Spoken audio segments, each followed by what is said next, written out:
আপনার best company আপনার গল্প শুনে যতটুকু বুঝেছি সেটা হচ্ছে আপনার স্ত্রী। জি। আপনার কখনো মনে হয় না যে যেই মরণ ব্যাধির সঙ্গে সে লড়াই করছে হঠাৎ করে সে যদি আপনার জীবন থেকে মিসিং হয়ে যায়? এইটা আসলে আমার জন্য ভাবা খুব কঠিন, কারণ এই পৃথিবীতে আমাকে কেউ কেউ আসলে আমার পাগলামিটাকে প্রশ্রয় দেয়নি, কেউই দেয়নি। এবং আমার বাবা, মা, আত্মীয়স্বজন, আমার আত্মীয়স্বজন পর্যন্ত আমাকে আসলে কোনো প্রোগ্রামে আমাকে কখনো ইনভাইট করতেও চায়নি, কারণ আমার কাছে কোনো টাকা ছিল না এবং আমি চাকরি বাকরি সব ছেড়ে দিয়েছিলাম। তো আসলে আমার স্ত্রী হচ্ছে সবসময়ই চেষ্টা করেছে আমার আমার শখটা পূরণ করতে। শখটা পূরণ করতে বলতে কি, ও চেয়েছে আমি যেন সবসময় আমি প্রকৃতির সাথে থাকি এবং বদলে না যাই। ও ক্যান্সার ধরা পড়লে ওর মাথার চুল পর্যন্ত পড়ে গিয়েছিল। এরপর হচ্ছে ওর চেহারাটা অনেকটা বিবর্ণ হয়ে গেছিল, যদিও খুব সুন্দর একটা মানুষ আমার দৃষ্টিতে, এবং সত্যিও সুন্দর।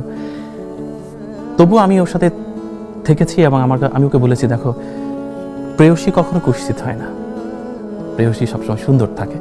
তুমি আমার চোখে সবসময় সুন্দর। তোমার সাথে আমার প্রথম যে দেখা হয়েছিল, সোডিয়াম লাইটের নিচে তুমি দাঁড়িয়েছিলে, তো তুমি সেদিন যে চেহারাটা তুমি আমাকে দেখিয়েছিলে, ওটা আমার চোখে আটকে আছে, ওটা কখনো সরবে না। আমার মনে আছে যে আমাদের এত ক্রাইসিস চলছিল যে আমার একটা মামাতো বোনের বিয়েতে আমাকে ইনভাইট করা হয়েছিল, বাট আমার কোনো টাকা ছিল না। আমার স্ত্রীর হচ্ছে একটা নতুন শাড়ি ছিল, ওটা পরা হয়নি, ওইটা আসলে আমরা র্যাপিং করে দিয়েছিলাম ওই বিয়ে বাড়িতে, এবং সেটা জানাজানি হয়েছিল, কোনোভাবে জেনেছিল যে জুয়েল তার ওয়াইফের শাড়িটা দিয়ে গেছে এখানে। তারা এটা খুব বাজেভাবে ডিফাইন করেছিল। আমি খুব কষ্ট পেয়েছিলাম।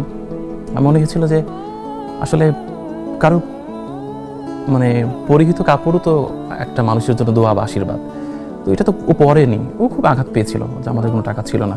তারপর আমাদের মনে হলো, থাক, আমরা এভাবেই খুশি এবং আমাদেরকে সবাই ছেড়ে যাক, আমরা আমাদের আর্নিংয়ের 95% আমরা মানুষকে দিয়ে যাব। এবং যেহেতু ওর ভিতরে একেবারেই লোভ নেই, তো আমার মনে হয়েছে ভালোই হয়েছে, একভাবে জীবনটা সংক্ষিপ্ত হয় সেই ভালো। ওর দুরারোগ্য একটা ব্যাধি আছে, ও যদি কখনো মিসিং হয় তাহলেও ও যা করে গেল, আমি ওকে দু হাতে যা করতে দেখলাম, এটা হয়তো বা পৃথিবীর খুব কম নারীর ভাগ্যেই জুটবে।